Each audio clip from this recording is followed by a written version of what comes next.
Que tal? Moi boas noites, aquí estamos, por fin. Canal Rías Baixas ten xa a punto a súa caravana electoral, camiño desa cita coas urnas do vindeiro 28 de maio. Nas vindeiras semanas poderán vostedes ver aquí nesta canle 30 debates, como sempre, por concellos e en horario de máxima audiencia. Antes, esta noite, organizamos aquí unha previa do Contrastes con xornalistas, compañeiros de distintos medios de comunicación da nosa contorna para facer un repaso de como está o mapa político dos 30 concellos que son protagonistas a cotío aquí en Canal Rías Baixas, como foi este mandato que está a piques de rematar e tamén xa as primeiras quinielas do que pode pasar nesa cita coas urnas do vindeiro 28 de maio. Vémonos de contado no Contrastes previa.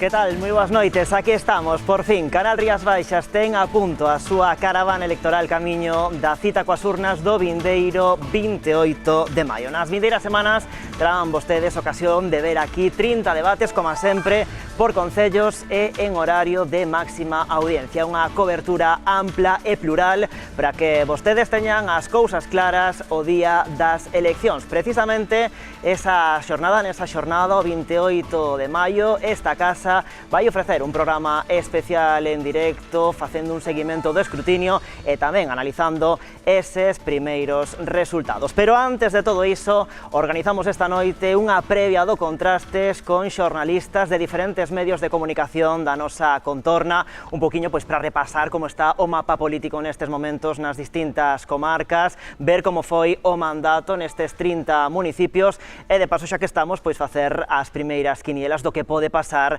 nesa cita coas urnas do 28M. Paso xa a presentarlles os convidados desta noite. Aquí á miña dereita, José Pereira, director do Diario da Arousa. Moi boa noite. A miña esquerda, Pedro Pérez, director axunto do Diario de Pontevedra. Moi boa noite. Conozco tamén Maruxa Alfonso, xornalista, compañeira de La Voz de Galicia. Moi boa noite. Boa noite. E pechando esta mesa de xornalistas, Juan de Sola, compañeiro de Onda Cero. Moi boa noite. Boa noite. Benvidos os catro a esta previa do Contrastes que organizamos aquí en Canal Rías Baixas. Xa estou no contando, non, coa vista posta nesas eleccións. Xa vedes que aquí en Canal Rías Baixas xa estamos, podemos dicir, a tope coa cita coas urnas de maio. Supoño que tamén nos vosos medios de comunicación tamén moita intensidade, moito traballo, tamén preparándonos, non, todos para esa cita coas urnas. Como estades a vivir nos vosos medios? Venga, a verdade é que sí, que se está notando un poquinho a actividade máis dos partidos políticos nestes, coa excepción da Semana Santa que tomaron de reflexión, pois tanto nas semanas previas como agora pois están visibilizando moito en todos os actos con veciños, con colectivos, con convocatorias, etc. Como vai a cousa polo Diario de Pontevedra, Pedro? Pois mira, nos acabamos de publicar unha enquisa sobre Pontevedra, GAD3, na que di que o PP vai a gañar as eleccións en votos, pero que vai a seguir gobernando Lores, que é co bipartito, co PSOE. Estamos traballando en moitas cousas, entrevistas, pechando entrevistas, debates. A maquinaria está funcionando casi tan rápido ou mismo ritmo que os partidos electorais. Maquinaria tamén en marcha en La Voz de Galicia, non, Maruxa? Sí, é verdad que sí, que coincido con José en que se nota a intensidade, non? Que cada vez hai máis actos, hai máis notas, hai máis convocatorias e, bueno, e tamén estamos intentando diseñar, non, o que será a nova información electoral, porque, bueno, todos os anos hai que darlle unha volta para contar o que nos din os nosos políticos e que non se faga tan aburrido a veces, non? E como se conta a precampaña en Onda Cero? Pois a verdade é que con certa intensidade, ademais, a verdade é que a radio é un medio moi áxil, como sabedes todos, bueno, en fin, todos os días un goteo, tamén un conteo de novas. Por exemplo, hoxe Rafa Domínguez presentaba o peche da lista, bueno, todo iso vai sumando e vai incrementando a velocidade desta campaña electoral que nos levará ata o 28 de maio, pero insistimos, dende xaneiro a abril xa cobra velocidade o que son estas eleccións municipais, claves en algúns concellos. Pois sí, moitas cousas que analizar, moitos concellos dos que falar. Se vos parece, imos por partes. Antes de nada, marchamos ata a nosa delegación na cidade de Pontevedra a ver como andan por ali as cousas. Ten todos os datos a nosa compañeira Alba García. En Pontevedra, Miguel Anxo Fernández Lores vai a polo seu 7º mandato. O nacionalista e alcalde dende o ano 99 e a cita coas urnas do vindeiro 28 de maio preséntaselles en grandes sobresaltos. Os socialistas contan con mellorar os resultados tras a saída de Tino Fernández e agora con Iván Puentes como seu novo candidato, tentando sacar proveito do seu paso polo goberno local. Pola súa banda, o PP busca seguir medrando tras a recuperación de 2019 co obxectivo de encabezar a alternativa na cidade. Haberá que ver que futuro lle agarda a Ciudadanos, que no 2019 conseguira un concelleiro, e que vai pasar con Pontevedra Alternativa e Espazo Común Pontevedra, formacións que pelexarán por facerse un oco no pleno municipal. Na comarca de Pontevedra, outra das prazas importantes é Poio. Coa marcha do histórico Luciano Sobral, os veciños decidirán se lle dan continuidade ao proxecto do bloque neste municipio ou se lle dan unha oportunidade ao Partido Popular de Ángel Moldes. A nova candidata nacionalista é Marga Caldas, que de cadra las contas podería gobernar co PSDG. Gregorio Agís é o novo candidato dos socialistas, que incorporan tamén na súa lista a Silvia Díaz, exconcelleira do BNG, que no 2019 liderou a formación Avante Poio. Onde non se agardan grandes sorpresas é en Barro, onde o BNG de Xosé Manuel Fernández Abraldes semella ter as cousas doadas para manter a súa maioría absoluta. Quedará por ver se o PSDG de José San Martín segue baixando ou consegue recuperarse, e tamén que vai pasar coa dereita, que desta volta preséntase dividida en Barro. José Antonio Landín, exalcalde do PP, lidera a nova formación Xuntos por Barro, nacida precisamente dunha escisión dos populares. O PP, pola súa banda, tentará que a marcha do veterano político e dos seus afíns non lle pase factura, cunha candidatura liderada por Eduardo Ruadas. Pois así están as cousas en Pontevedra, Poio e Barro. Comezamos, os parece, polo Concello de Pontevedra. Como vede as cousas pola capital, Pedro? Pois se adiantaba antes, non? Que según a enquisa que publicamos fai uns días, pois pouco vai cambiar o mapa electoral, non? Pode medrar en votos o PP, pero non lle vai chegar para acadar esa maioría absoluta que necesita sempre a dereita para poder dar o sorpaso, non? Todo apunta, as enquisas que manexan tamén os partidos apuntan a que o PSOE pode medrar algo. Eles confían en ter de 4 a 5 concelleiros. Si quedan en 4 quedarían como están agora. Si chegan a 5, pois sería un éxito relativo para Iván Puentes. E despois, eso, a desaparición de Ciudadanos está máis que amortizada. Todo pasa por ver que pasa con Pontevedra Alternativa, non? Que é unha forza que está irrumpindo con bastante forza, tendo en conta, ademais, que levan como número 2 a Ana Cedeira, que é a presidenta do Comité de Oficiñas de Ence, non? Eso tamén pode mover un pouco o tabuleiro. Nos decíamos nesa enquisa que poden quedar a 400 votos dun concelleiro, non? Os concelleiros, o primeiro concelleiro está sobre 2.000, 2.500 votos, o sea que está un pouco aberto nese sentido de ver se hai unha forza a maiores ou quedan en 3. Bueno, Pontevedra, en este caso, en estas eleccións, se confirma, se me permitides un pouco a traslación, o que está acontecendo no Congreso dos Deputados, é dicir, vai a ser imposible obter unha maioría absoluta para gobernar, é dicir, hai que buscar o camiño dos pactos. Isto xa se leva practicando no Concello de Pontevedra, de feito, pero que dicir que a política das maiorías absolutas parece que pouco a pouco vai a menos. Finalmente os partidos teñen que buscar alianzas e teñen que buscar socios de goberno. No caso de Pontevedra parece que casi todo está escrito, o guión está máis ou menos, según a enquisa ademais que publicaba este fin de semana Diario de Pontevedra, son as percepcións que temos tanto na rúa como teñen os propios partidos políticos.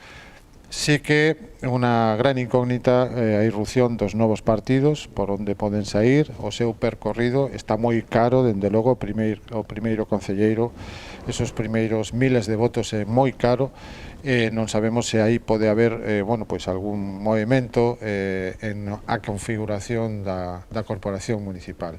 En canto á presencia de Cidadáns, creo que vai a seguir o mesmo camiño que Marea no anterior mandato, que desapareceu da corporación, e por outra banda tamén teño certo interés por coñecer o cambio que existiu, o maior cambio que existiu, que foi no PSDG, de candidato e de portavoz, digamos, bueno, de xeito bastante convulso internamente, si vai a pasar facturas, se non, se vai a ter un peaxe para Iván Puentes, e finalmente, bueno, pois as feridas quedan curadas.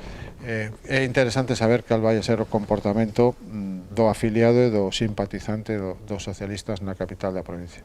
E outra cuestión fundamental, gobernar, tomar decisións, pechar rúas, abrirlas, facer proxectos de gran envergadura, litigar contra unha empresa, eso pues tamén pode pasar certa factura a Miguel Anxo Fernández Lores, porque leva, como dicimos, varios mandatos, bueno, pues levando a batuta da capital da provincia, e o poder desgasta, non? Se finalmente pasa factura, se desgasta, tantos anos de goberno.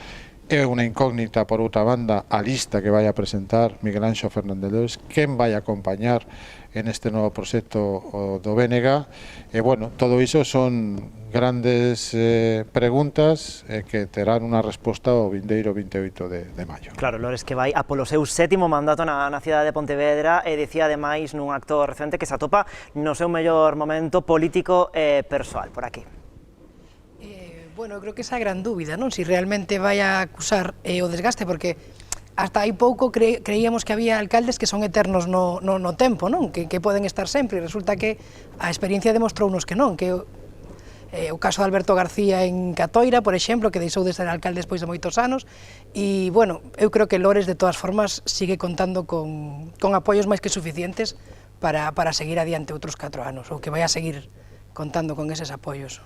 Tamén está por ver si o Partido Popular continúa recuperándose, non, na cidade de Pontevedra. Bueno, todo apunta que sí, a enquisa que se publicaba pues, este fin de semana pues, apuntaba eso, pero tamén o voto de Ciudadanos, digamos, que é un voto que regresaría ao Partido Popular, eso xa incrementa, por os motivos da Lei de ON, pues, un incremento de concelleiros. Despois, no caso do BNG, do alcalde Lores, pois, inda que perda apoios, imagino que dentro do bloque de esquerdas, pois, que será a opción máis votada, raro sería que, inda que gañara as eleccións con algún concelleiro máis ou en votos o Partido Popular, que o resto de forzas non se puseran de acordo en Lores repetir o mandato. O sea que eu máis ou menos penso que o debate se centrará pois en que apoios pode ter o BNG Lores unha vez que non teña a maior forza suficiente para gobernar por sí mismo.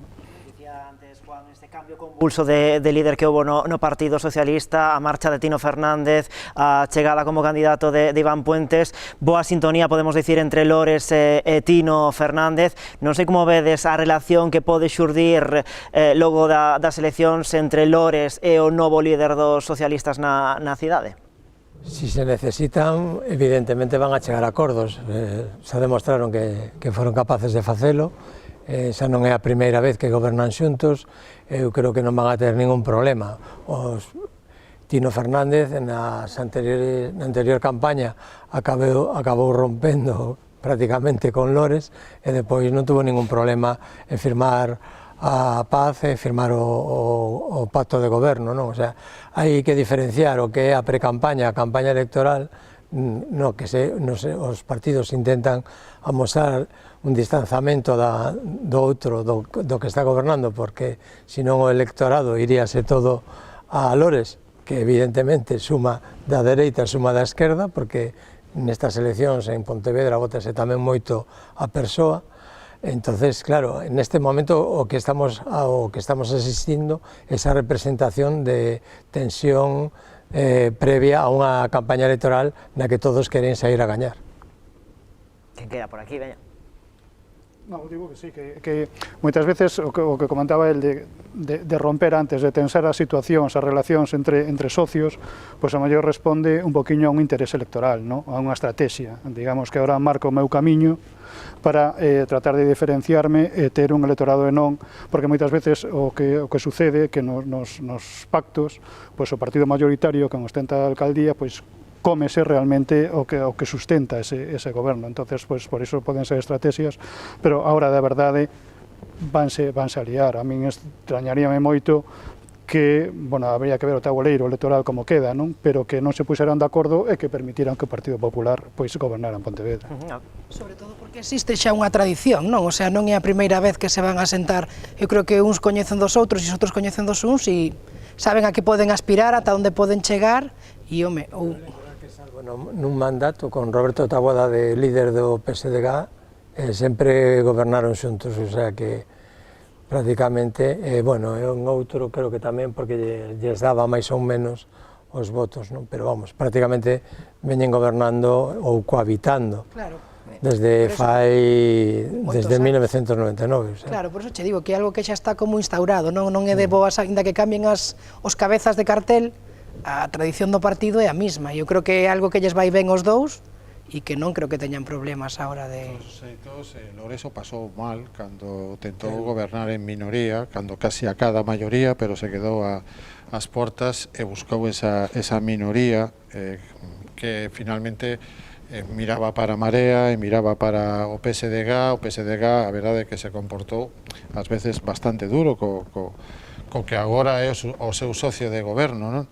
E Marea, por exemplo, aí tamén fixo pagar caro ao BNG en anterior mandato a aprobación de diversos orzamentos, non? Despois, evidentemente, están chamados a entenderse, non? E eu quero facer aquí unha lectura moi clara, é dicir, se tes un teniente de alcalde do Partido Socialista que está de saída, esa teñe unha certa sintonía con Miguel Anxo Fernández como alcalde e ti estás postulado e finalmente eres designado como candidato do PSDG, xogar ese mesmo papel é absolutamente ridículo, non parece intelixente.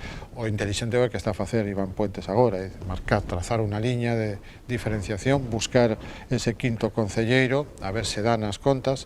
A verdade é que chegar ata os registros de Teresa Casal me parece que levará tempo para o PSDG para afianzarse en Pontevedra, pero creo que a táctica é moi clara, é dicir, se xa temos un rol cuberto por parte de Tino Fernández, agora pois Iván Puentes está aproveitando esa comodidade, non, de chegar como novo valor do PSDG e por outra banda de ter un espacio, digamos, de autonomía que non permitiría, por exemplo, se Tino Fernández fose designado como candidato do Partido Socialista. Por certo, falaba antes Pedro de Pontevedra, alternativa a formación liderada por Carlos Fontán, tamén nas listas Ana Cedeira. Tamén temos outra nova formación que se presenta na cidade de Pontevedra, Espazo Común Pontevedra, neste caso liderado por María Rey, ex líder de Ciudadanos. Pedro, bueno, nos decía que estaban aí, non, en Poal, pelexando por entrar na corporación. No caso de Espazo Común, vexo que está cousa un pouquiño máis complicada, non? Sí, eu creo que o que van a restar. Hai determinados partidos que restan máis que suman, non? María Rey intentou uno con Ciudadanos, alillo e mal, ahora volve con Espazo Común, pero vamos, a valoración dela, inda que en coñecemento é bastante alto, que é un 46%, non? Pero a valoración é baixa, valorábamos, creo que a enquisa valoraba un 3,3%. Tamén hai que decir que ningún dos candidatos que se presentan ás eleccións ou que se van presentar aproban, non? O sea, en valoración todos suspenden desde o alcalde hasta Carlos Fontán, non? Que citabas ahora, por exemplo, non? Pero bueno, María Rey quere xogar esa baza de Espazo Común, pero realmente non coñecemos moi pouco, non? Do programa, da candidatura, entonces é moi difícil valorar as súas posibilidades. Non sei se parece que se está como xa un pouquiño desinflando, ainda casi nin comezamos a pre-campaña. Eu creo que este tipo de partidos son como un gran enigma, non sabes moi ben o seu percorrido. A verdade é que a enquisa que me sorprendeu, a enquisa que se publicou este fin de semana, o grado de coñecemento de María Rey, é dicir, que estaba no 46%, se non me lembro mal, estaba flicteando con porcentaxes similares ao resto de candidatos, o cal me chamou bastante a atención. Claro, unha cousa é o nivel de coñecemento e outra cousa a confianza que pode ter sobre un determinado proxecto. E armar un proxecto da nada, que o seu caso semella complexo. Aínda que, insisto, nunca sabes, porque eu lembro tempos da Plataforma dos Praceres, que acabou sendo un partido político, e bueno, ao final, como dicía Pedro, non sei se restan votos ou suman votos, pero a Plataforma dos Praceres chegou a superar o 1.000.000 de votos por unha causa moi concreta, non? Entón, quer decir, este tipo de formacións, bueno, en Monteporreiro, Espazo Común podería ter tamén aí un importante rédito, porque ten unha persoa de referencia. Esas situacións estratégicas nas que traballen este tipo de formacións políticas en unha gran cidade ou en unha cidade como Pontevedra poden dar tamén alguna que outra sorpresa. En ese caso, bueno, pues saberemos, a ver, non? Hacia onde pode mirar María Rei ou outras formacións que poderían colarse, insisto, con un primeiro concelleiro moi caro para entrar nunha corporación como a de Pontevedra. Pois se vos parece marchamos ata Apoio porque remata a era, podemos dicir, de Luciano Sobral, todo un histórico do nacionalismo na comarca de Pontevedra e tamén dentro da política local en Galicia, non? Sí, a verdade que sí. Bueno, os cambios de líder sempre son complicados, non? Pero temos varias experiencias, eu creo, nas que eso de ceder o mando non implica que se perdan votos, non? Porque sábese que hai un proxecto detrás, que hai unha xente que leva traballando e, bueno, en principio non debería ser traumático, non? Non, pero abre unha incógnita, non? Que vai pasar? Marga Caldas pode sumar os votos ou acaparar os votos de que Nito aportaballe o nacionalismo en Pollo, que vai pasar con Gregorio Agís, é unha aposta moi forte do PSDG-PSOE, para ver se hai ese sorpaso, eles por fin lideran ese tripartito, creo que é un tripartito, agora mesmo en Pollo, e que pasa tamén non con Ángel Moldes, que este paso vai se convertir no eterno candidato, non? Entonces, do PP. Eu creo que aí está un pouco aberto. Todos, se falas con cada un deles, todos eles pensan que, ou todos, din que as enquisas lle dan ben, que Ángel Moldes lembra que quedou a 2 mesas ata de ser alcalde, de ter a maioría absoluta en Pollo, e que cando se fixo ese recuento nesas 2 mesas acabou perdendo as eleccións. Entonces, eu penso que está moi aberto, pero que o PSOE pode ter aí unha posibilidade con Gregorio Agís, de feito o aparato do partido está apoiando a Gregorio e van a por todas, non, en Pollo, non? Sería, pois, algo simbólico na comarca, non, tamén. Eu quedome con un comentario moi interesante que escoitei a inicios deste ano, que lembro con un compañeiro que me dicía, este ano temos eleccións municipais, o 28 de maio.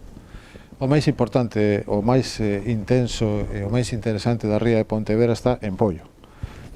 A verdade é que me chamou a atención aquela reflexión, porque inicialmente eu sempre penso un poquinho máis, son máis endogámico, non? Na película, miro para cada Pontevedra, que sempre ten, bueno, pois un poquinho máis de intensidade, teñe máis argumentos políticos diarios, non?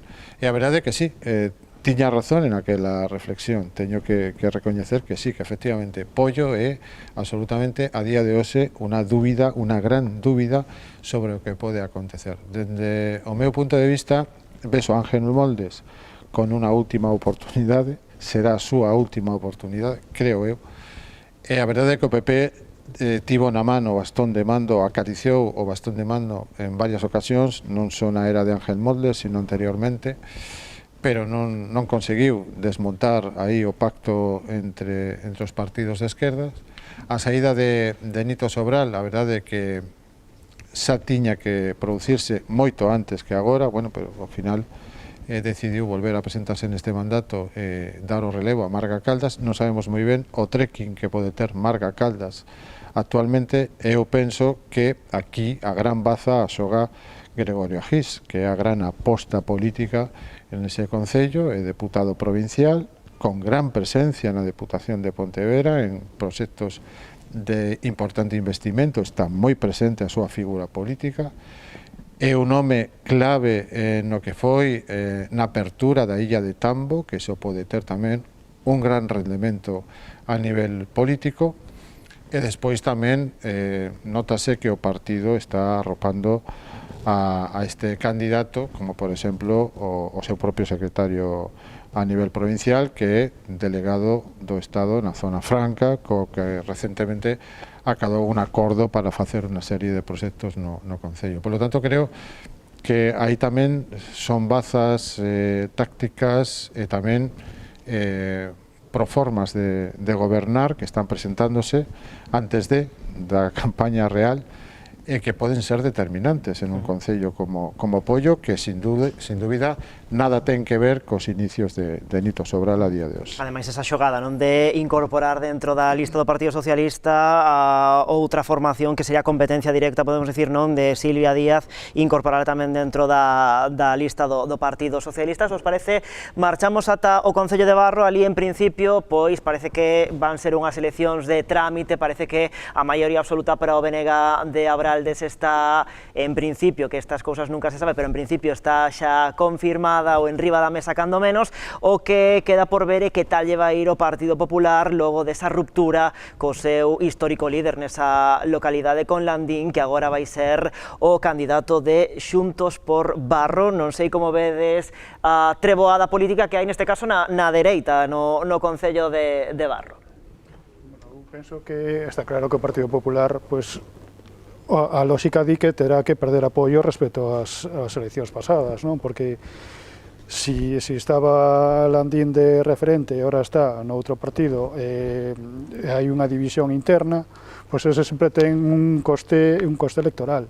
Eso a quen beneficia a quen está gobernando, que realmente está cunha maioría, pois, digamos que holgada, e que está facendo pois un traballo que, polo que se ve, polo que apunta, pois que os veciños está convencendo. Pero hasta agora, na maioría dos concellos, quen iba dividida era a esquerda, pero realmente estáse mudando, non? Hai algúns, como neste caso Barro, que se divide a dereita. Pero non tes a sensación de que hai políticos que non saben retirarse a tempo. Retirarse a tempo. Parece un caso deso, non? Sí, parece. Que non dá marchado, non? Creo que é un caso que vai a dividir, evidentemente, como ti dis, vai a dividir o voto pola dereita, e que, vamos, en principio, Abraldes non debería ter problemas para seguir gobernando Barro.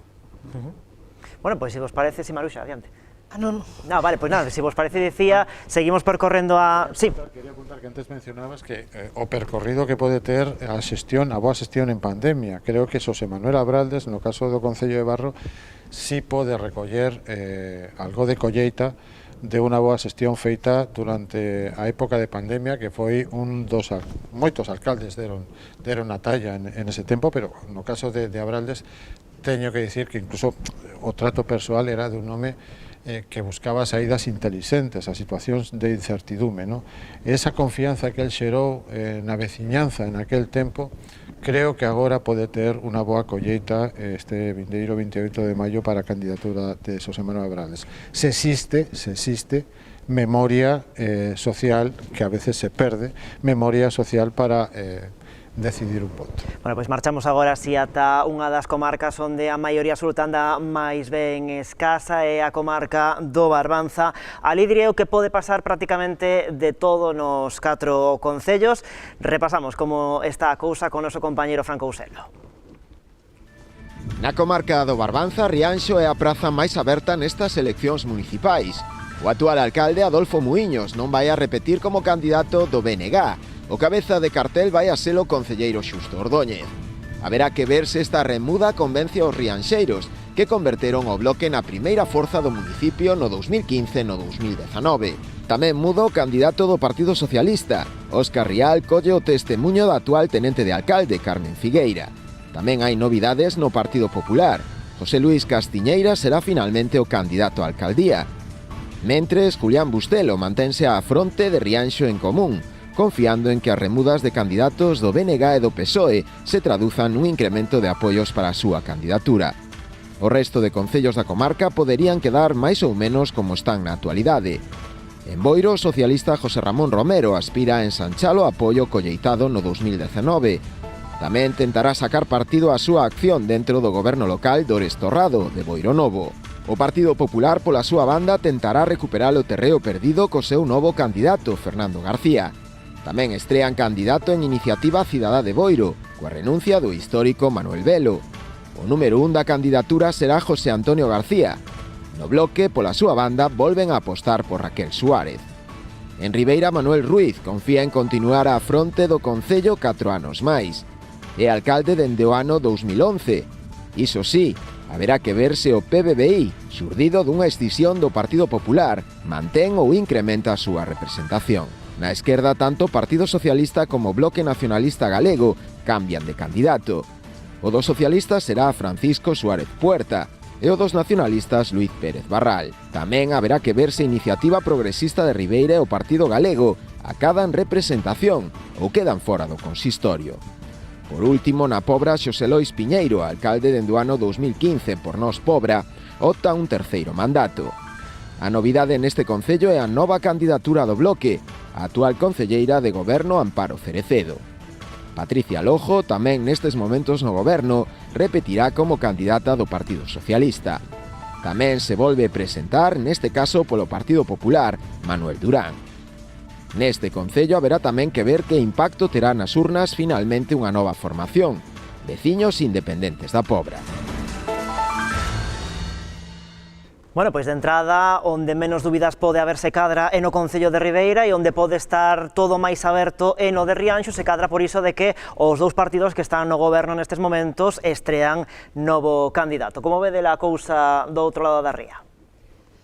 Bueno, o cambio de candidato sempre é algo traumático, non? É algo complicado, sobre todo nas municipales, onde a xente quizá vote máis as persoas que os partidos.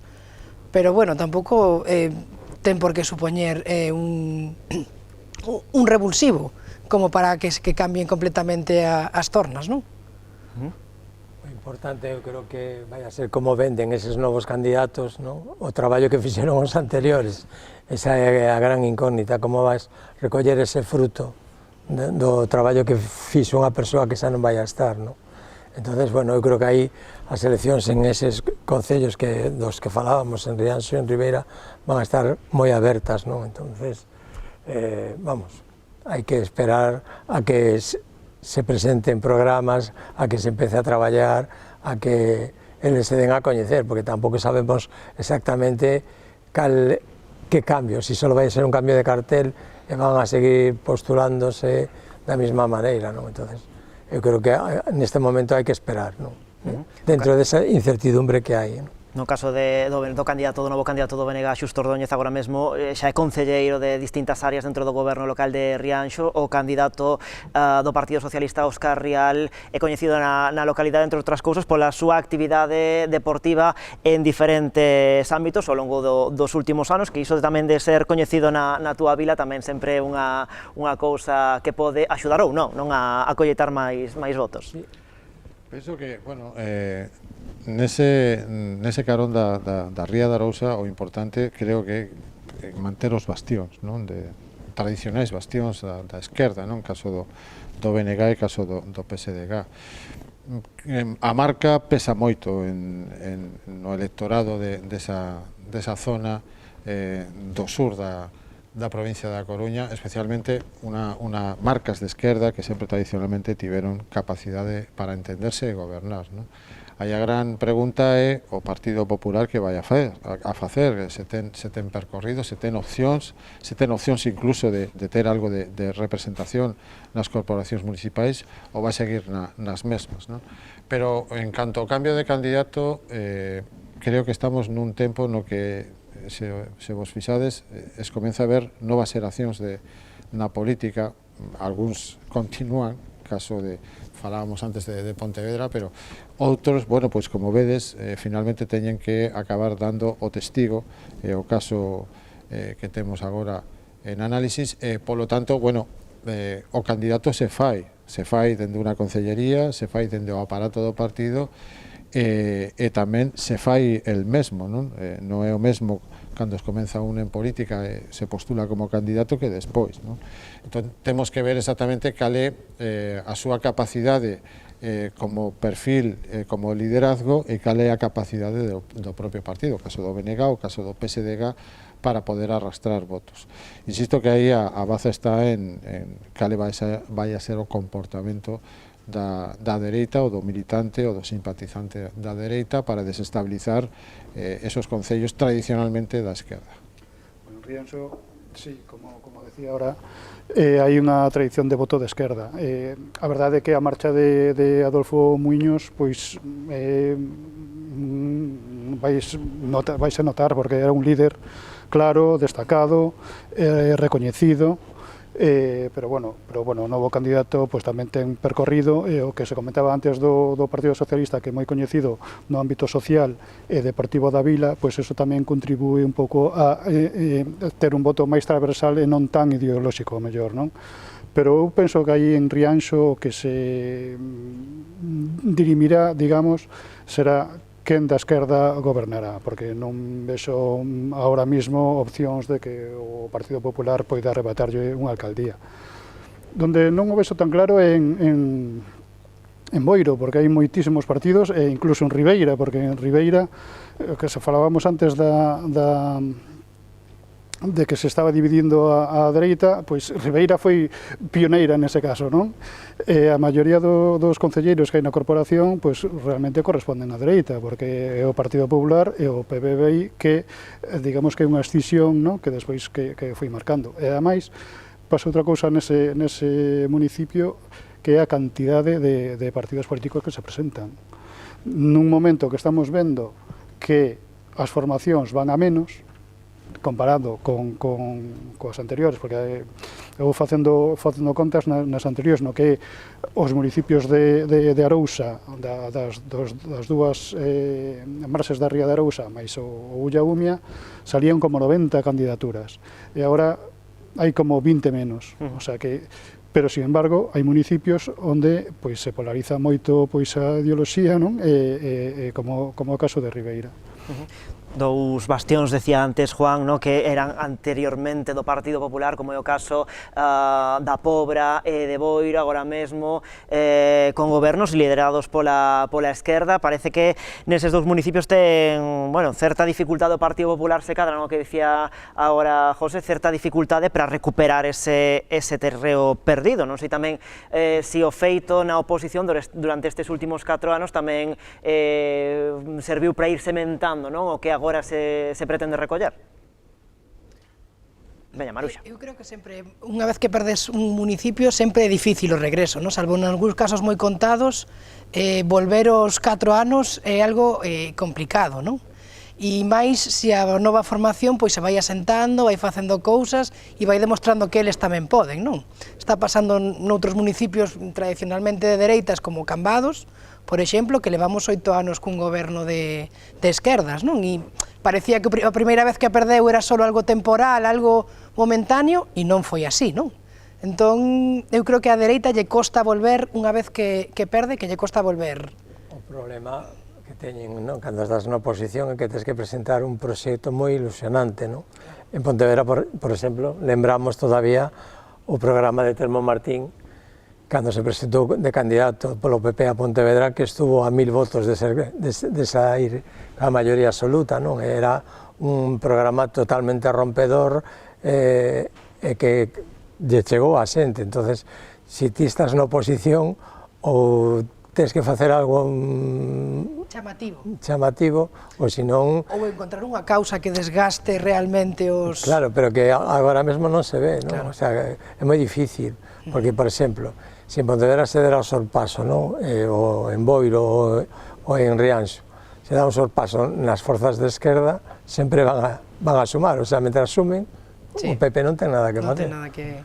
Porque non hai outra alternativa pola dereita que sume co PP. Claro, é máis difícil. Neste caso en Boiro, por exemplo, a dereita non supo aproveitar a precariedade do goberno de Boiro, porque estaba gobernando con 5 concelleiros, hasta que ahora últimamente conseguiu o apoio de Boiro Novo.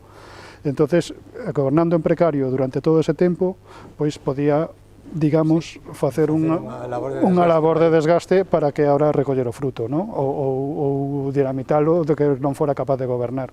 Sin embargo, pois Martiño, a verdad que foi capeando, digamos, todas as dificultades que ten gobernar, aprobar presupostos, as maiorías nos plenos, etc. Pues evidentemente eso vai beneficiar a ese home que se presenta como un bo xestor, non? Que sabe chegar a acordos e que sabe sair adiante traballando en minoría. E tamén o papel de un alcalde ou dun líder en minoría, gobernando en minoría, está en saber neutralizar o que ten enfrente. E ás veces eso é unha fórmula magistral, máis que vender xestión, que tamén é neutralizar o que tes enfrente. E como neutralizas? Bueno, con diferentes tácticas, entre elas creando un ponte de prata, non? Un ponte de prata e paseas por ali co teu enemigo para seducirle con diferentes propostas, non? Quer dicir que en ese aspecto, ás veces, o líder tamén ten un papel, xoga un papel fundamental e aprende a ser un líder en condicións adversas, non? Que pode ser o caso. Bueno, falaba antes Maruxa do Concello de Cambados. A volta de publicidade facemos o repaso de como está o panorama político pola comarca do Salnés.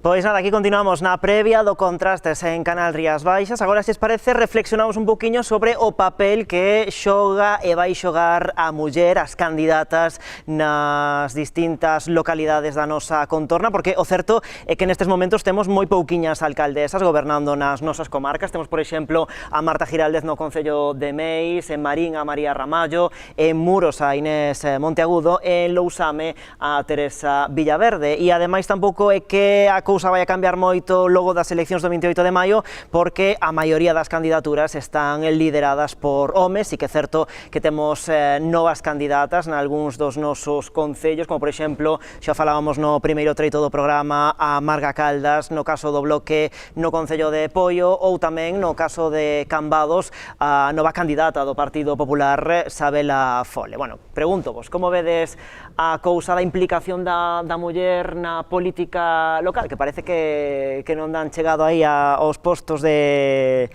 alcaldable? Ti dicías que nesta ocasión non hai moitas alcaldesas, non? Eu creo que nunca hubo moitas alcaldesas en ningún lado, porque que recorde aquí estuvo Dolores en Vilagarcía, Fátima Val en Cambados, e creo que, non sei se me esquezo de algunha máis, pero eu creo que non hubo máis, polo menos na comarca do Salnés. O sea, que creo que a muller todavía lle queda moito por conquistar, basicamente, non? Creo que os casos que tivemos de alcaldesa son xente moi competente, que demostrou que pode estar igual que calquera outra persoa, e que eu creo que o que falta igual é que se lle dé máis oportunidades ou animalas máis, non? A chegar aí. O exemplo claro sería o de María Ramallo Marín, non? Que leva gobernando con maioría absoluta e liderando o partido en Marín. Vamos, a xente en principio está moi contenta, está traballando moito, foi tamén deputada provincial no Congreso, pero decidiu deixar o Congreso para dedicarse en corpo e alma ao Concello. Eu creo que vai a repetir, non? Pero é un exemplo dos poucos que hai, non? Como decías, e Fátima Val sabemos todos como acabou, non? Sí. Lamentablemente tamén. Olvidábame de Salomé Peña en Ribadumia, Salomé Peña, que foi das primeiras Sí, e... pero que non estábamos. Claro, non está, pero eu creo que Salomé demostrou non só que se podía gobernar, sino que tamén se podía facer doutro xeito, non? Porque recordo, se algo recordo do goberno do Salomé foi que nun momento moi difícil ela supo impoñer a súa forma de ver as cousas, e había moita política social, moita escola para atender os pais, moita iniciativa de familia, e non sei, eu creo que se lle dá oportunidade... Aí terán que facer algo tamén coa lei de igualdade, non? Nas listas, non? Tanto que se fala ahora de que aproba, claro, de que o goberno aproba unha lei de igualdade para os... Pero xa había lei de igualdade, xa había cupos, xa había de todo, e non... Listas, sí. Listas cremallera. Son cremallera a maioría. Sí, pero sempre empezan... Por lo que vemos aquí, sí, claro. Empezan por un home. Mira, nós, con motivo do 8M, xuntamos a 4 candidatas das dúas partes da ría, que titulamos que as nenas non queren ser princesas, queren ser alcaldesas. Porque o que quedou claro e patente nese encontro, que tivemos, foi que realmente as mulleres teñen inquietudes políticas, realmente están infravaloradas e infrarrepresentadas, mellor dito, están infrarrepresentadas. Entonces, o que se precisa é que nos órganos dos partidos, mismo a sociedade pule, para que elas realmente den o paso e non teñan que superar 40.000 obstáculos máis que os homes para chegar a liderar.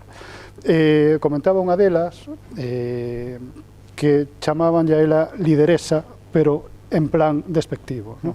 Cando eso non ocurriría nunca cun home. Entonces, cando unha muller quere destacar e quere facer pois unha política, digamos, súa con personalidade propia, ás veces atópase cun muro que é moi difícil de superar, ¿no? E entón, a mellor, pois por eso, quizás, pois haya un pouco menos de mulleres no que é na vanguarda da política.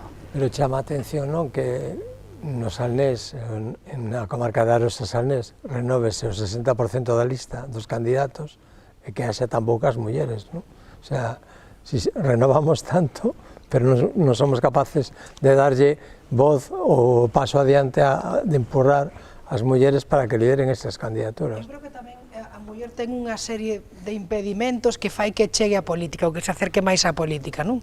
Me refiro a que sigue pesando ese rol de ama de casa, dedicada ao cuidado dos fillos, da nai, e que non se mete tanto porque pensaba, pois non teño tempo, vale? Algo para o que non podo lidiar a maiores de todo o que teño en riba.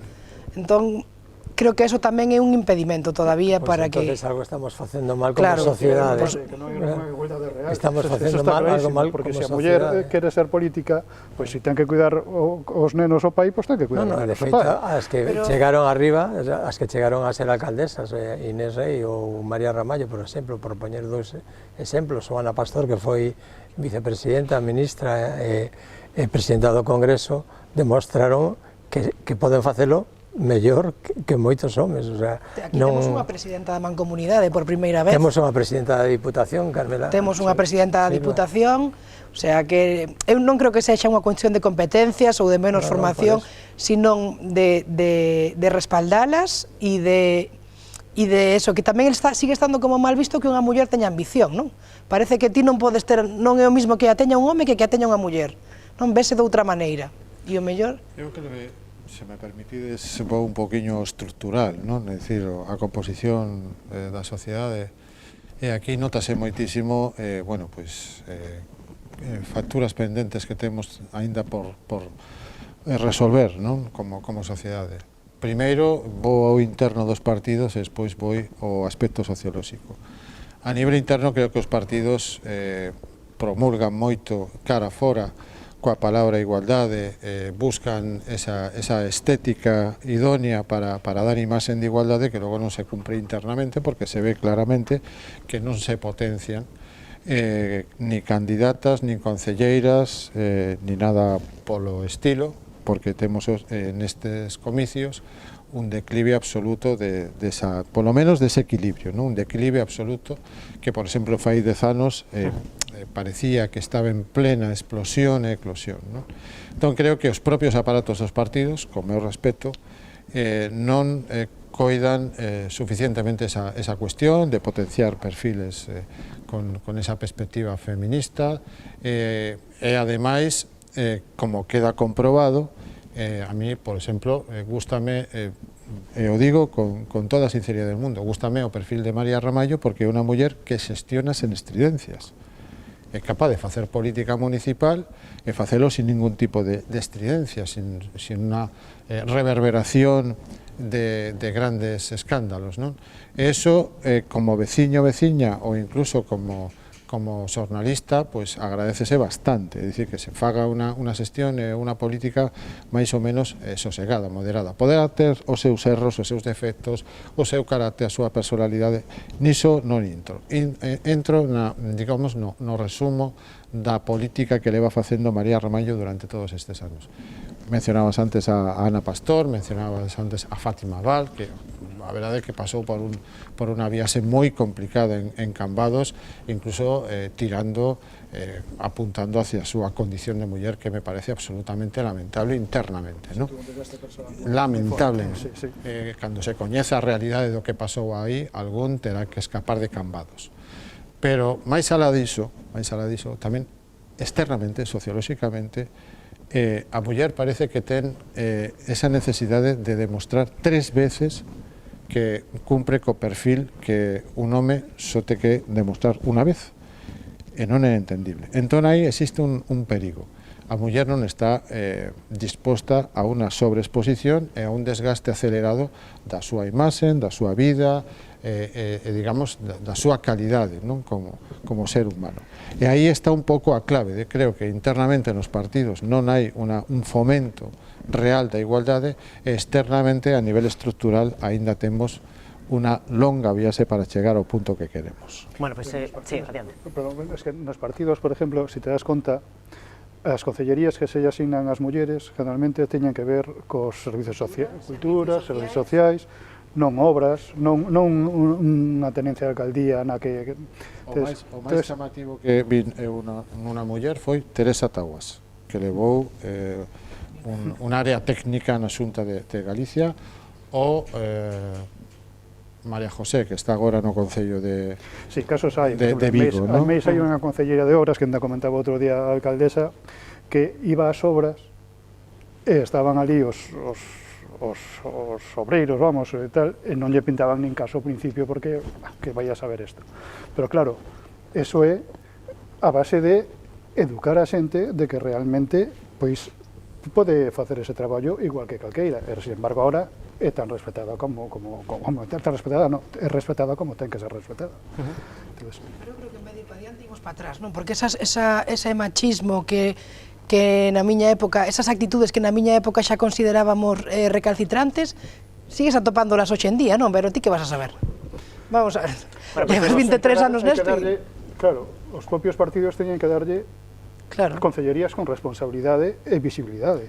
Se vos parece, seguimos avanzando, facemos agora o repaso pola comarca do Salnés. Aquí no 2019 tivemos varias maiorías absolutas e agora no 2023 varios concellos que van dar moito xogo. Primeiro, este no que estamos, Ribadumia, logo da incorporación de David Castro, do actual alcalde, a candidatura do Partido Popular, e outro concello a ter en conta tamén nesta comarca é o de Meaño, logo da expulsión do alcalde, de Carlos Viéitez, das filas do Partido Popular, e que agora se presenta polo seu novo partido, Veciños de Meaño. É unha información do noso compañeiro Juanma Lorenzo.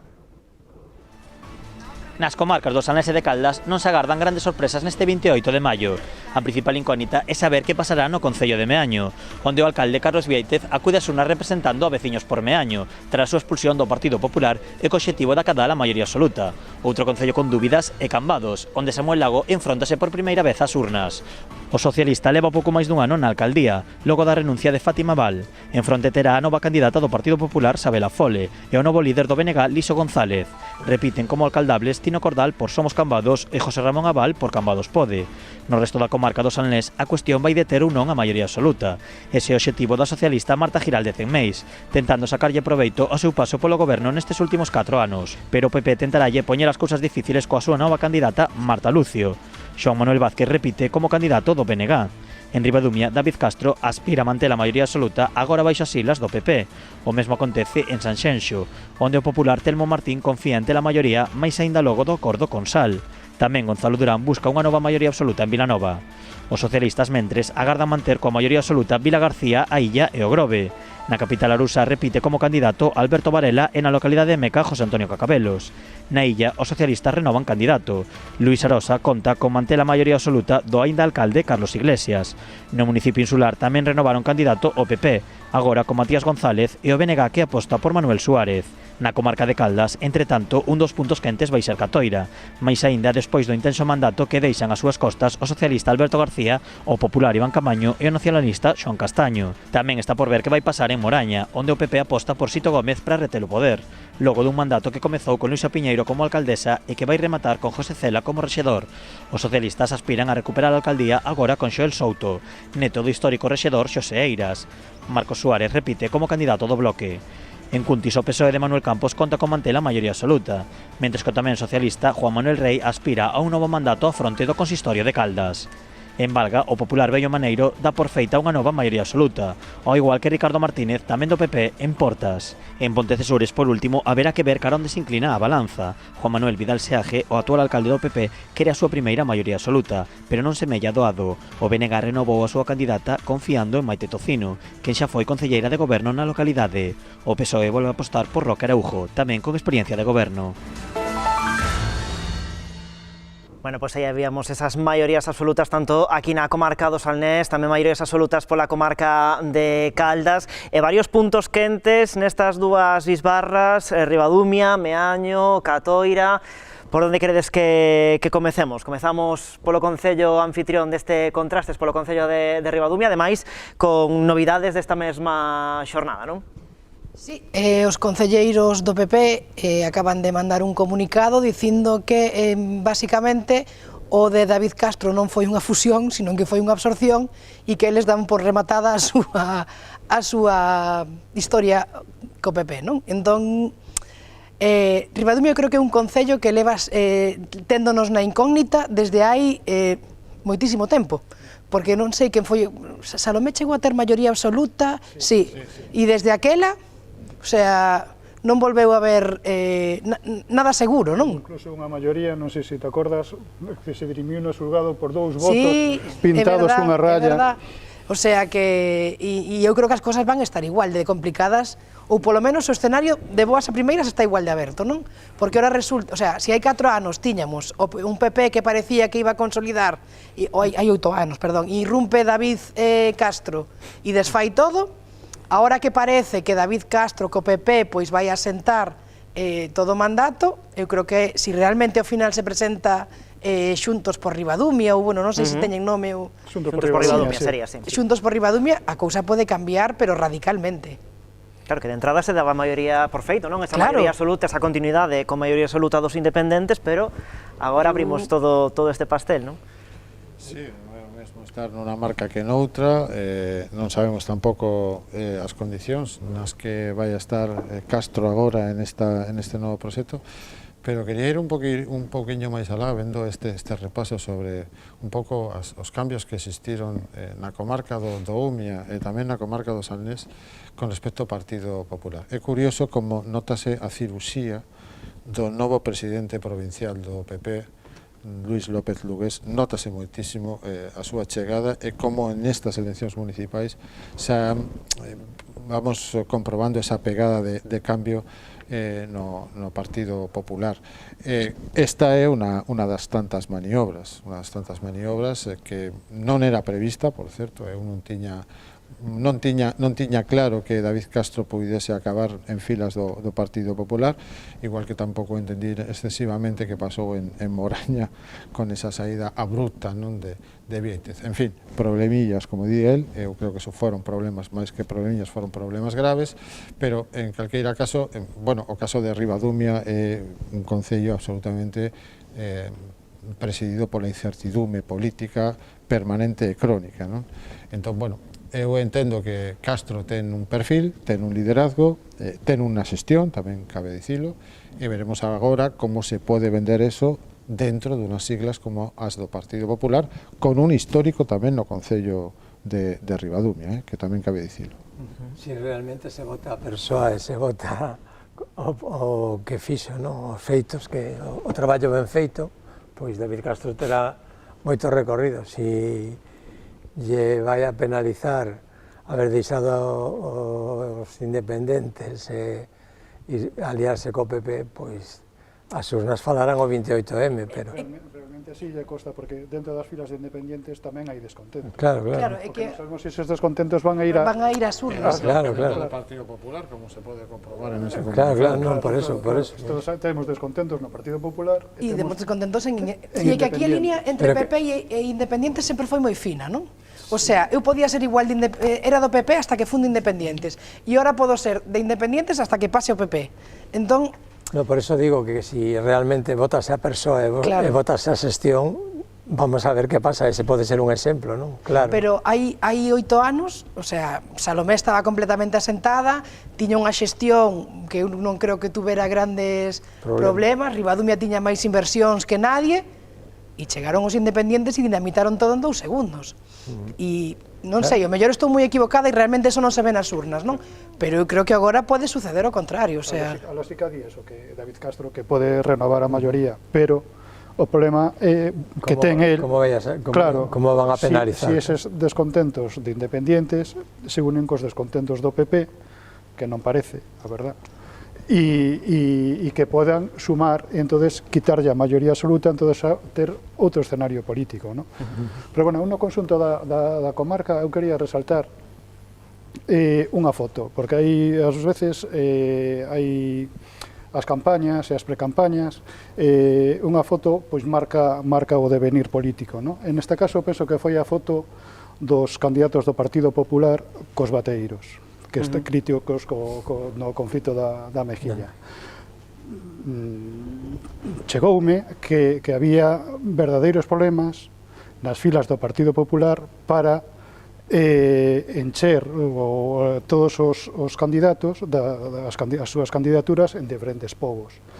Entón, por que era? Porque había un descontento moi grande, unha separación moi grande entre o que era o sentir dos bateiros e desa xente que convive con eles, que non se verían representados no Partido Popular porque estaban vendo que estaban quitando o pan, por decirlo así.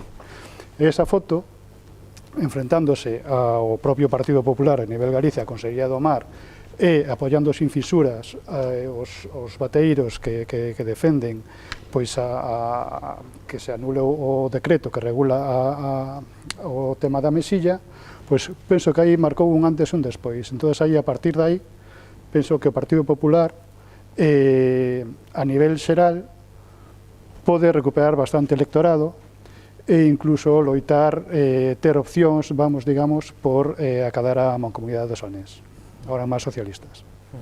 Meaño é outro dos concellos onde tamén pode pasar de todo, neste caso tamén o que decían os nosos convidados, non iso de votar a persoa, porque o actual alcalde foi candidato no 2019 polo Partido Popular e agora, logo da súa expulsión desa formación, vai ser o candidato de veciños de Meaño. El conta con maioría absoluta, non sei como vedes o que pasou en Meaño con todo aquel lío da votación da Segreda, a Mancomunidade, todo aquilo que se montou en torno o daquela Partido Popular. Eu creo que o único que se fixo, que se conseguiu con eso, foi reforzar a figura de Carlos como alcalde. El enfrentouse a todo un partido por defender o que el creía que estaba ben para conseguir o goberno, e pola impresión que dá e polo que se transmite é que, o sea, está fora do PP solo como de forma artificial, non? En realidade, a xente que lle vota vai seguir sendo a xente do PP, o que pasa que aquí non me queda máis remedio que votar a Carlos, porque ademais eu creo que a estrutura do Partido Popular en Meaño quedou como un pouco desfeita, non? Había unha xestora que non se soubo moi ben se chegou a funcionar, entón non hai nadie que lle plante cara. E eu creo que Carlos non vai a ter problema ningún. Se vos parece, seguimos avanzando e marchamos ata outro deses puntos quentes neste caso da comarca de Caldas, da comarca do Ulla, o caso de Catoira, un mandato de película, podemos dicir, o que se viviu neste municipio. Non sei como vedes vos a situación política nesta localidade, ou atreveríame a dicir que ali, o día das eleccións, pode pasar de todo e calquera dos tres candidatos podería acabar sentado na alcaldía. Bueno, eu creo que o que máis ten que perder é Alberto García, non? Visto, non? Porque xa lle pasou a outra vez que se lle xuntaron o PP e o Bloque, e pasou o que pasou, ao final recuperou a alcaldía e creo que esta vez nin os de Catoira, nin os veciños, nin os partidos están para bromas, non? Aquelo foi un ensayo fallido, e eu creo que Alberto García non debería ter maiores problemas. De todos os xeitos, a mí o que me chama a atención, volvendo ao Salnés, se me permites, é o que pode pasar en Vilanova se se presenta José Juan Durán. José Juan Durán e Gonzalo Durán, esa sí que é unha foto para a historia, se os dous irmáns van, un como independente e outro como PP, e presentanse os dous á alcaldía. Esa pode ser a foto e poden pasar moitas cousas en Vilanova. Bueno, vexo difícil que José Juan se presente. Non parece que este moi claro que a estas alturas vaya a presentarse. Sigue polo que a mí sí, seguirá, pero sondeando os veciños. O que habería que ver é hasta que punto. Claro, sí, hasta que punto José Juan conserva esa influencia que tiña noutra época en Vilanova, porque recordade que ele leva moitos anos fora da política, pero non? Que sería unha foto con morbo, non? Hombre, claro, por suposto. Claro, eso sí. Claro. Pero que realmente consiga apoios e que realmente, non sei, o mellor estamos moi equivocados e de feito, el que monta a estrutura do Partido Popular de Vilanova hai moitos anos foi José Juan, non? Gonzalo era cabare visible, pero José Juan estaba detrás de todo eso. José Juan estuvo nos órganos do Partido Popular durante moitos anos. Claro, coñecemento político da realidade tanto de Vilanova como da provincia. Ten moita, claro, pero hasta que punto conserva apoios e conserva influencia nun municipio como Vilanova, no que Gonzalo é o rei dende hai tempos inmemoriales, porque xa non ten nadie que lle faga sombra desde hai moito tempo. Gonzalo Durán foi digamos, o que fixo posible esa foto cos bateiros, precisamente. E é que está, Gonzalo Durán nestes momentos é a maior representación do PP, xunto con Telmo Martín. Sí, xunto con Telmo. Pero Telmo non pesa tanto na comarca como Gonzalo, non? Que é o que máis maneja e o que máis dirixe e que foi presidente da Mancomunidade antes de que... Bueno, pois se vos parece descansamos un chisco e a volta da publicidade falamos da comarca de Muros e Noia e tamén de outros moitos asuntos que poden condicionar esta precampaña e a campaña electoral que se nos aveciña. Volvemos de contado.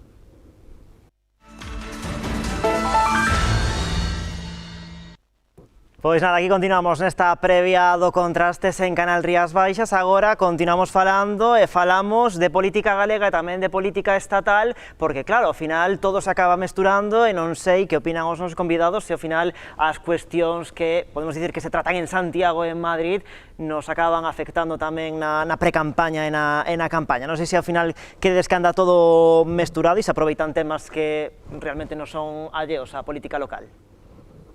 Eu creo que o que pode influir son os temas económicos, a inflación, o precio do carburante, a cesta da compra, o que nos costa vivir cada día, non? Eso a xente, os veciños de Ribadumia, de Catoira, de Noia, e tal, que van ao supermercado cada día e que ven que con 50 euros cada vez compran menos cousas, pois evidentemente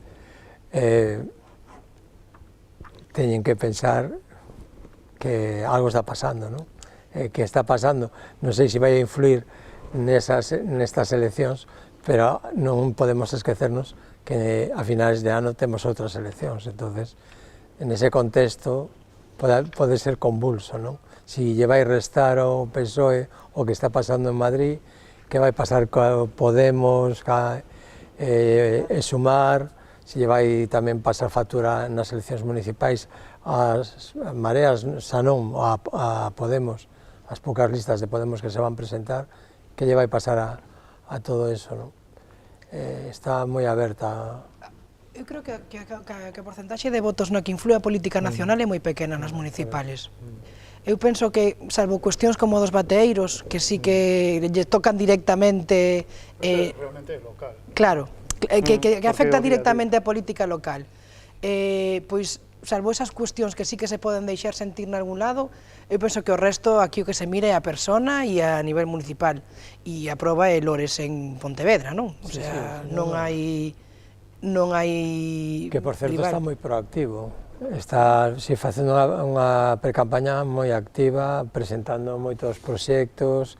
Vamos, eu creo que vai moi por diante dos seus adversarios políticos nesta ocasión, non?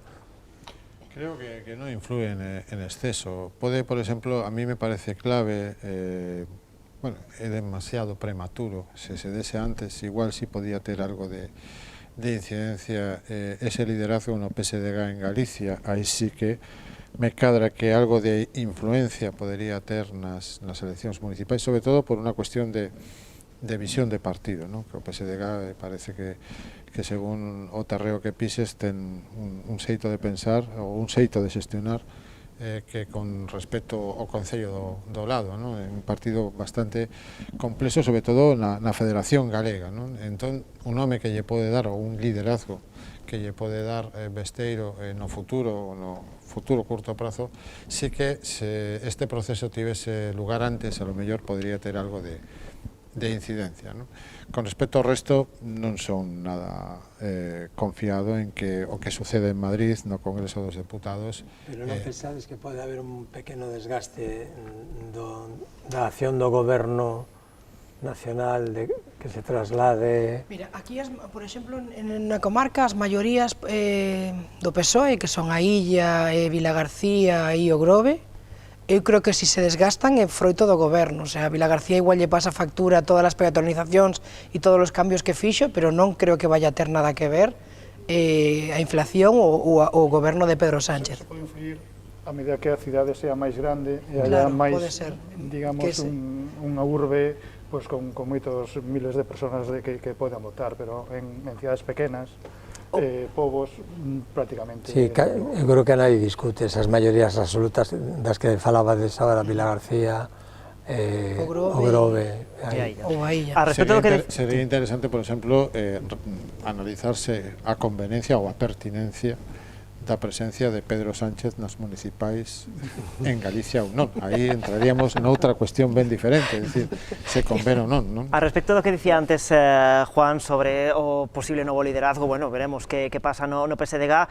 Dúas cuestións, o coñecido como efecto Pontón dentro do BNG, se credes que pode ser beneficioso para as candidaturas do bloque, e tamén o efecto Feijóo logo do seu desembarco a nivel nacional, líder do Partido Popular. Non sei se credes que estes dous liderazgos poden axudar aquí nas candidaturas locais.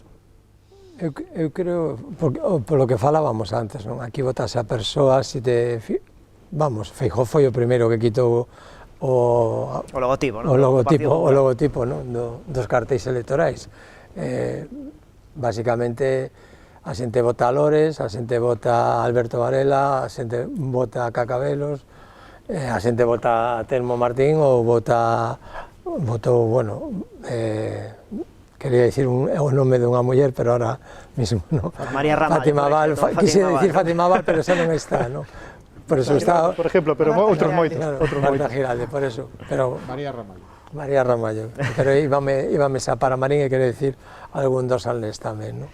Pero por eso che digo que eu creo que a influencia dos líderes nacionais nestas eleccións non é tan decisiva, non? Pero, sin embargo, penso que no caso do BNG sí que influye un pouco máis a mellor que noutros partidos, porque é unha líder potente, unha persoa que foi capaz de recuperar todo ese electorado que non é precisamente... É omnipresente, claro. Entonces, hai, como comentaba un concelleiro do bloque hai pouco, temos que subirnos a ola e surfear. O sea, que iso xa indica moito de que eles son conscientes da forza que ten Ana Pontón e aproveitan esa forza para medrar desos concellos. Se antes falábamos de que igual ninguén quere traer a Pedro Sánchez, eu creo que a Ana Pontón pasa o contrario, non? Que todo o mundo quere tela e quere tela por aquí. O sea que... Bueno, pois se vos parece, de contado falamos tamén dese desembarco de líderes que vai acabar pasando, e iso sabémoslo todos, que vai acabar pasando e que nos van visitar, non sei se Pedro Sánchez, pero moitos rostros conocidos de todos os partidos, pero temos que facer parada tamén na comarca de Muros e de Noia, ali a principal incógnita, podemos dicir, é o propio Concello de Noia. Ten todos os datos dende a delegación do Barbanza Muros e Noia, a nosa compañeira Uxía Vidal.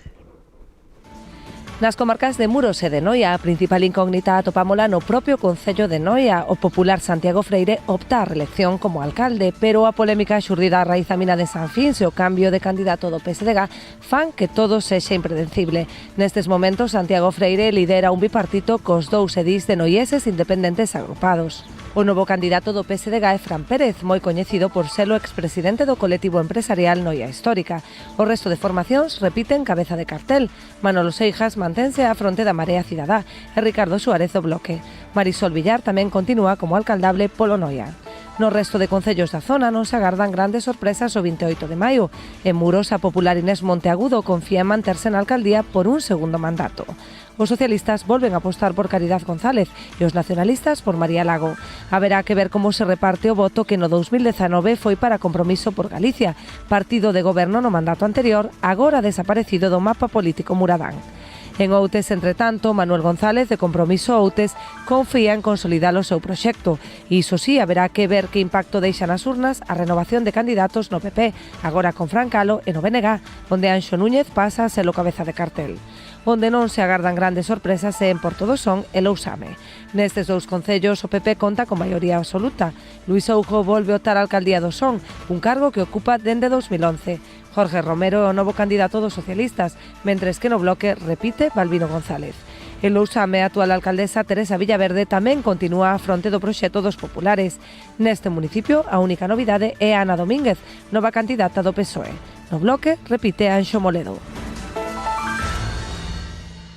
Pois vendo estes vídeos, unha reflexión que me sai a min, non é que o micro de Canal Rías Baixas está por todos os concellos, por estes 30 concellos a cotío, un traballo que vimos desenvolvendo non só agora nesta pre-campaña electoral, sino que ao longo tamén destes últimos 4 anos dándolle voz, xa os están vendo aí neses vídeos, a todos os concellos e tamén as distintas propostas e candidaturas que hai en cada un deses municipios. Como víamos no vídeo, en principio poucas novidades por esta comarca, varias maiorías absolutas pro Partido Popular, Muros, Porto do Son, Lousame, que en principio quedaría a cousa máis ou menos como está, tampouco é que haxa grandes cambios nas outras formacións para que poida haber algún tipo de movimento, e a dúbida no Concello de Noia, co tema da mina de San Fins, que tamén podería impactar noutros concellos da zona, e tamén con ese candidato, non digo socialistas, un potente candidato moi coñecido na localidade por ser o presidente anteriormente do colectivo Noia Histórica. A priori é o concello que parece máis aberto, non? No que as eleccións parecen máis abertas, pero bueno, o que falábamos antes. Hai un alcalde que ten unha xestión, hai un home moi coñecido que estaba a frente de Noia Histórica, pero que ten que demostrar que pode gobernar, que pode tomar ese relevo e poñerse frente do concello.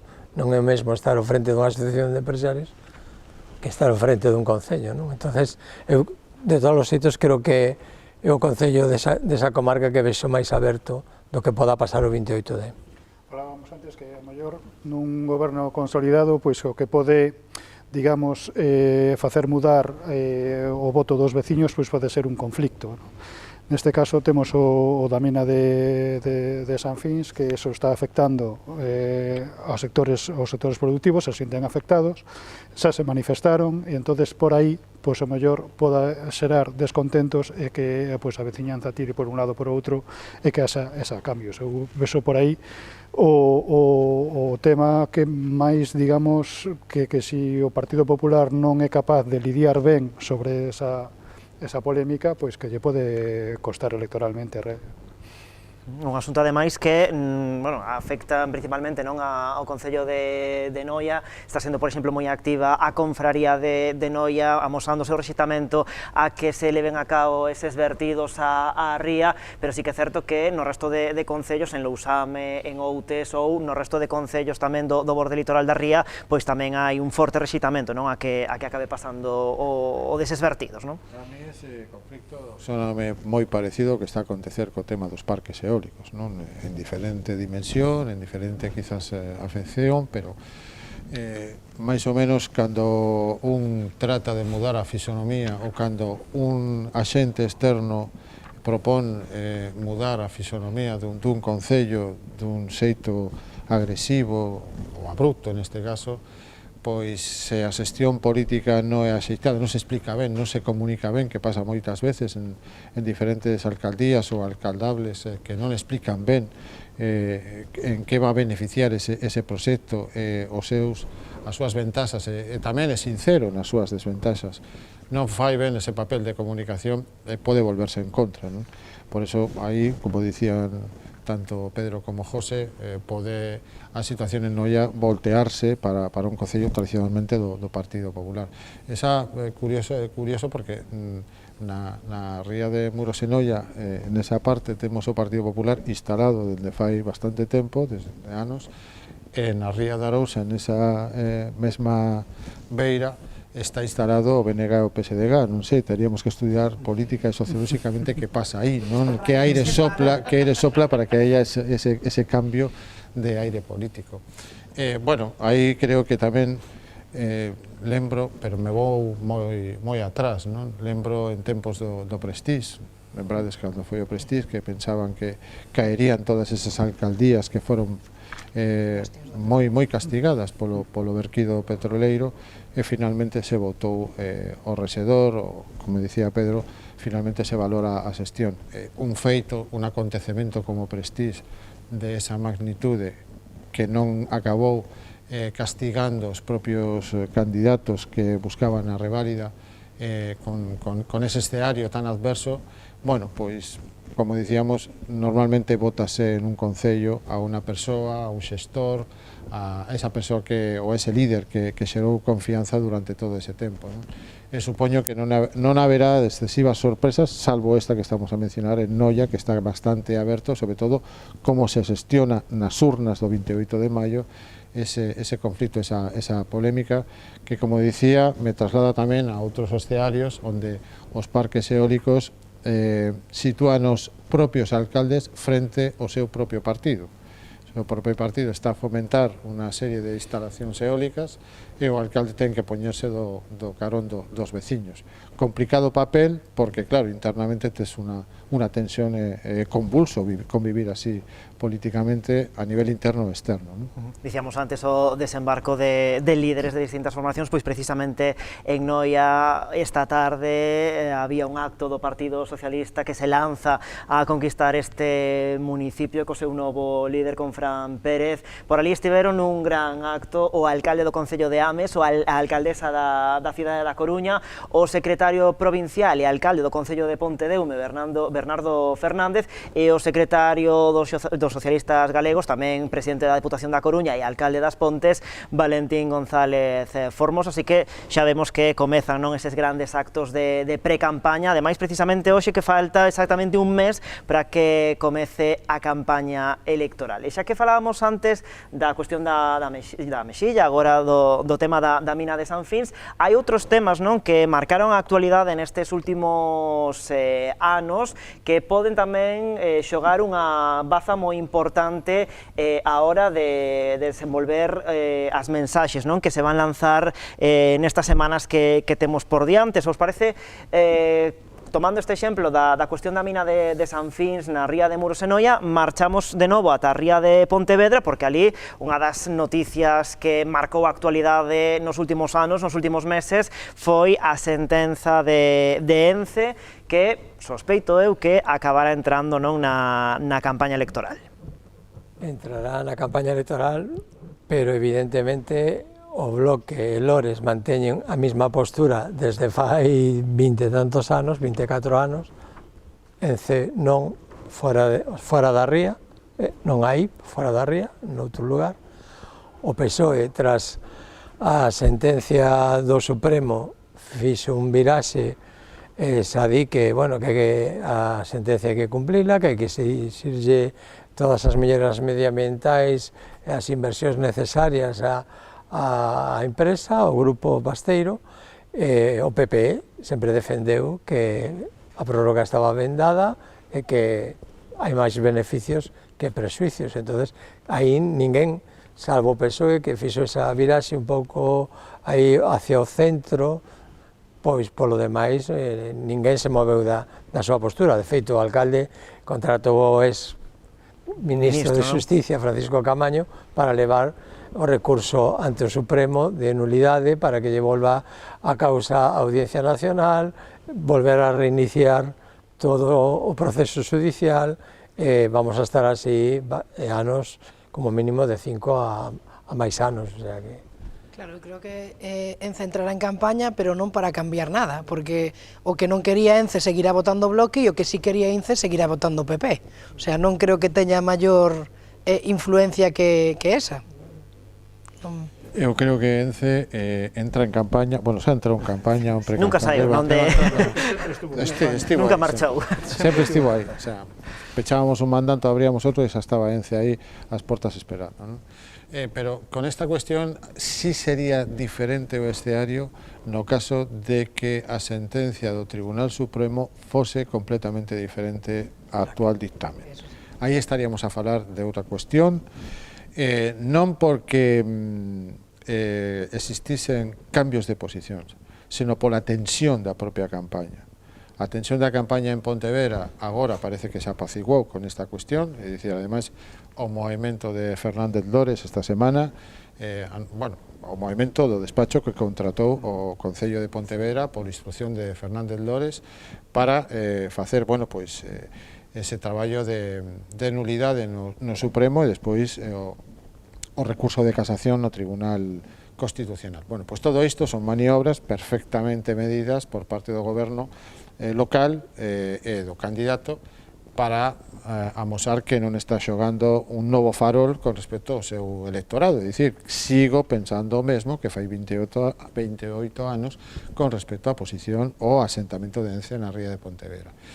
Cosa diferente, pois, por exemplo, até no Partido Popular, que apostou moi forte pola permanencia, tamén por esa especie de discriminación ou de violencia política que practicou, suposta violencia política que practicou o goberno de Fernández Lores contra as grandes empresas, contra as grandes multinacionais. Aí tiña o Partido Popular unha clave, pero esa clave tiña que ter a chave do Tribunal Supremo con unha sentenza favorable. Aí sí o PP a lo mellor podería buscar un novo rédito electoral. Agora estamos como fai 4 anos, igual, máis ou menos de xeito similar, con unha, digamos, certidume maior para a empresa e unha incertidume maior para Fernández Lores o próximo mandato, porque o próximo mandato sí que creo que aí as decisións judiciais poden xogar en contra del en caso de seguir na alcaldía, pero non vai a ser determinante nem un factor clave en esta campaña, salvo, como dicía, se o dictamen do Supremo fose completamente distinto. Entonces aí a tensión social podría ser clave tamén para bascular en canto ao resultado final do 28 de maio. De feito, a tensión era alta, porque as movilizacións estaban crecendo realmente en intensidade, non? Hasta que saiu a sentencia do Supremo iba increcendo, non? Pero bueno, no que é a campaña políticamente non afecta nada, porque realmente mantense as posturas históricas de cada un dos partidos. Entonces, o único que sí que cambiaría, precisamente o que di ahora, o que decías ti antes, de que si a sentencia fora no outro sentido. Entonces, pues aí sí que tería pues un cambio bastante brusco, pero realmente pues a cousa tranquila, vamos. Sí, no, agora mesmo está moi tranquilo todo. O único a xestión a partir de agora, é dicir, que se están xogando novos tempos en esta situación. Sí, pero son tempos judiciais. Judiciais, sí. Son tempos judiciais.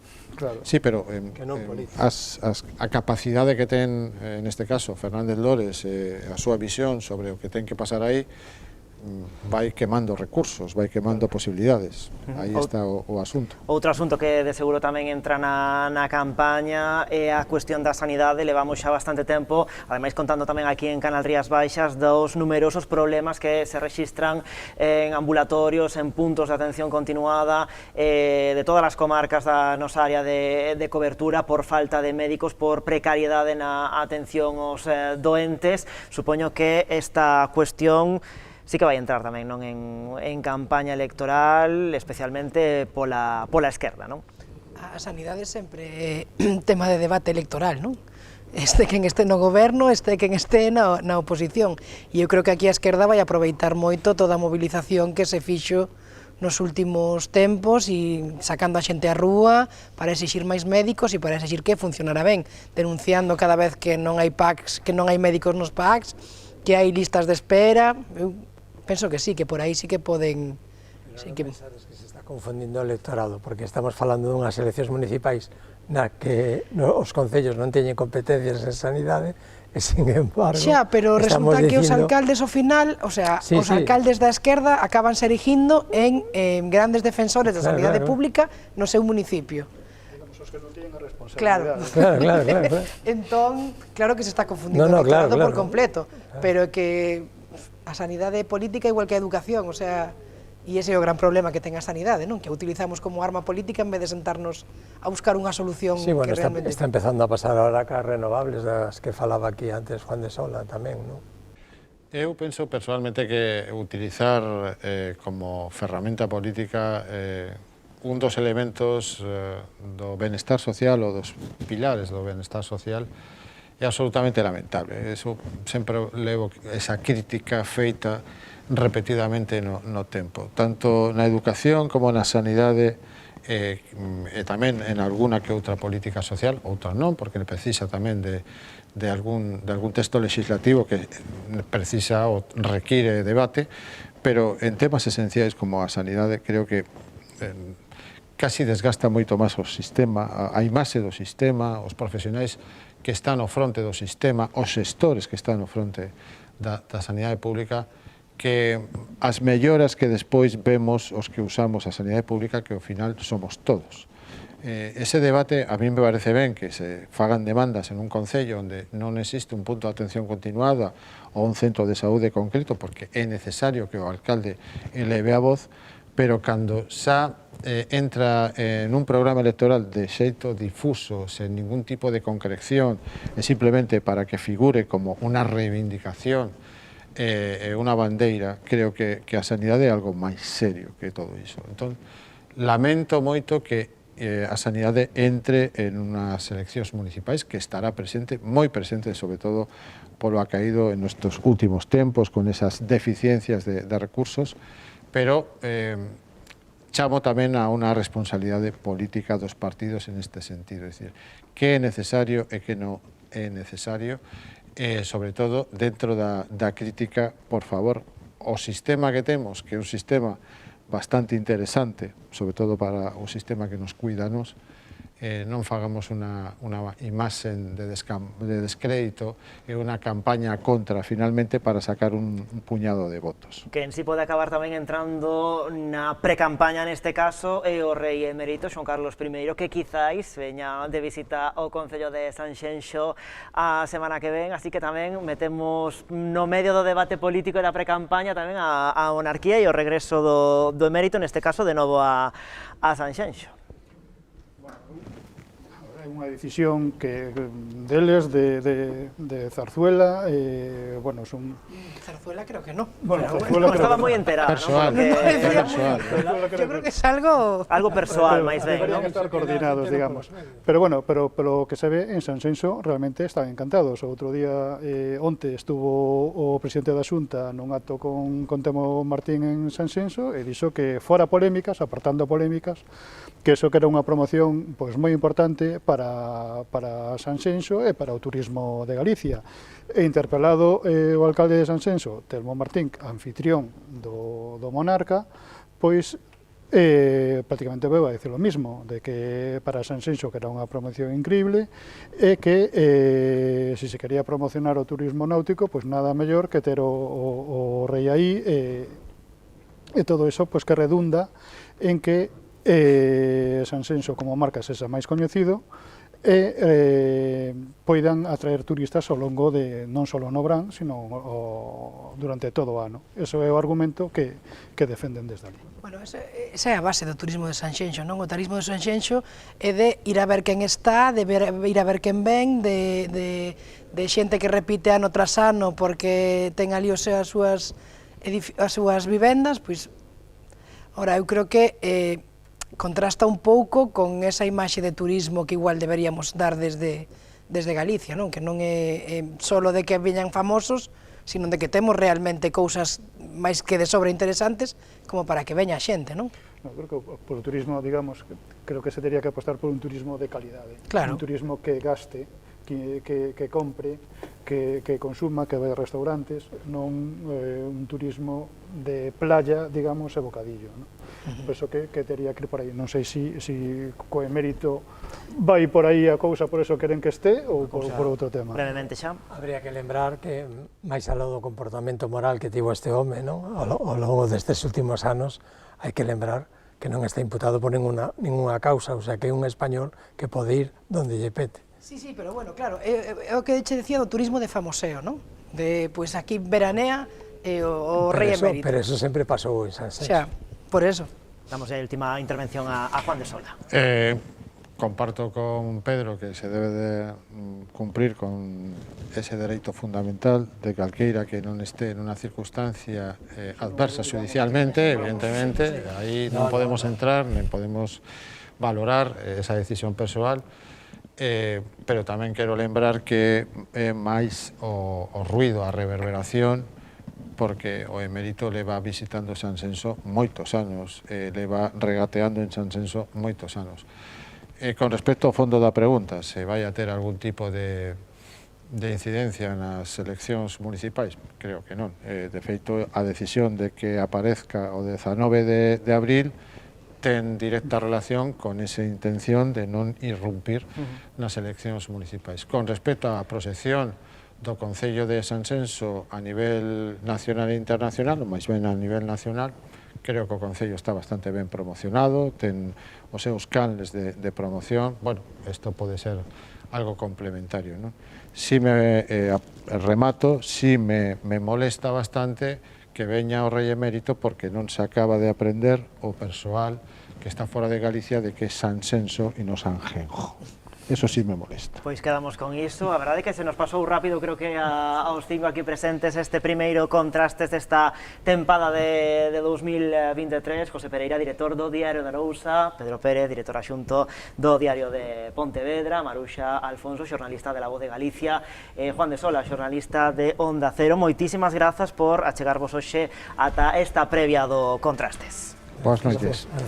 Pois nada, así arrancamos esta previa do Contrastes, mañá xa a pleno rendemento e coa vista posta nesa cita coas urnas do vindeiro 28 de maio. Por certo, logo de case 70 entrevistas que lles fomos ofrecendo nos últimos meses aquí en Canal Rías Baixas cos distintos candidatos e candidatas dos distintos municipios da nosa contorna. Arrancamos agora, dende mañá mesmo, con esa xeira de debates, 30 debates, como sempre, aquí en Canal Rías Baixas, un debate por cada un dos concellos da nosa área de cobertura e, ademais, como sempre, en horario de máxima audiencia. Xa están a ver aí dese lado da pantalla esa programación que temos xa para as vindeiras datas. Arrancamos mañá xoves, como lles digo, co Contrastes Portas, o venres o Contrastes Pontecesures e xa o luns da semana que ven o Contrastes Lousame. Toda esta información e as distintas datas nas que vostedes poderán ver aquí o debate do seu concello,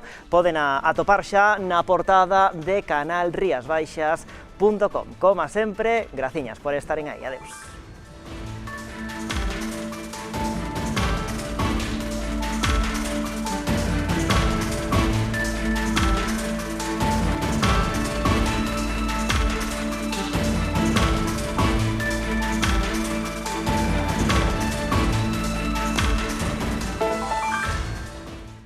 Programa patrocinado por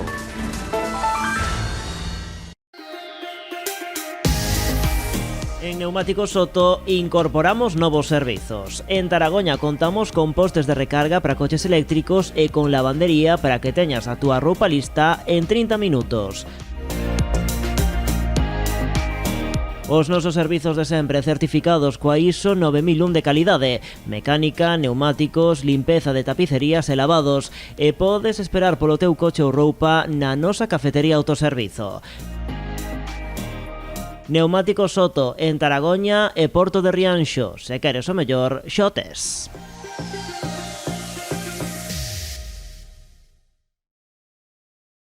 En Top Ventana aplicamos innovación y tecnología alemana para ofrecer las únicas ventanas en PVC con soldadura invisible y perfiles clase A. La unión hermética de las piezas ofrece mayor capacidad aislante a nuestras ventanas, resistentes a cualquier tipo de inclemencia, proporcionando el máximo aislamiento térmico y acústico, ahorro de energía y durabilidad. Porque no todas las ventanas son iguales. Únicos homologados en clase A por AENOR. ¿Quieres mercar un coche de segunda man? Garlow, concesionario de vehículos multimarca. Gran variedade de marcas e modelos garantizados e avalados pola nosa experiencia de máis de 50 anos no sector. Taller Bulco para mantemento do teu coche. Diagnosis, embragues, freos, neumáticos. Túnel de lavado de última tecnoloxía. O teu coche listo en 5 minutos, sin esperas. Gasolineira Cepsa, Supermercado Claudio e cafetería abertos todos os días. Que máis che podemos ofrecer? Garlow, todos os servizos nun só lugar. Electrodomésticos San Pedro, a túa tenda Milar en Ribeira, onde atoparás todo o que precisas para o teu fogar. Grandes e pequenos electrodomésticos, telefonía, electrónica, imaxe e son, con variedade de modelos de cada produto. Todas as novidades en consolas e videoxogos. Atención de confianza e cercanía dende hai máis de 40 anos. Electrodomésticos San Pedro, a túa mellor elección.